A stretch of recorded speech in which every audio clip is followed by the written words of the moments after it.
বড় লোকেরা দামি দামি খাবার খায়, কিভাবে নষ্ট করতেছে, আর আমার পরিবারকে আমি কিছু খেতে পাই না। আমার ছেলেগুলো আজকে এগুলো নিয়ে যে আমার ছেলেকে খাওয়াবো, আসলে অনেক কষ্ট হয়। আমার ছেলেরা বড় হচ্ছে কি, আমার দাস চাষি আমার এগুলো নিয়ে যাচ্ছে, আজকে ওকে ব্যবস্থা করে নেবো। দাঁড়া, ব্যাগ থাকছি তোর আজকে।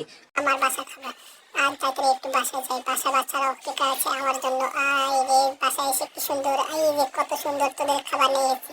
বাচ্চারা খুশিতেও আত্মহার, খেতে খেয়ে বলতেছি আম্মু আজকে আমাদের জন্য অনেক কিছু নিয়ে এসেছে। তারপর খেয়ে দিয়ে তাদেরকে নিয়ে একটু ঘুমালাম। পাশে থেকে আমার মালিক দেখতেছি, আরে এত কষ্টে আছে আমার রাঁধুনি, তাকে তো আমি অনেক সাহায্য করতে হবে। তাই তাকে নিয়ে গেল অনেক কিছু নিয়ে তার বাসায়, যেখানে তাকে আমি ডাকলাম সেও দেখে আমাকে অবাক হয়ে গেল, কাছে কে মেম সাহেব, আমার গরিবের ঘরে এসেছেন আপনি, বসেন বসেন। অনেক টাকা দিল আমাকে, অর্থ। তোমার পরিবারকে নিয়ে তুমি সুখে থাকো, আর আমার বাসায় যে কাজ করো, ভালো মন্দ করে খেলেও।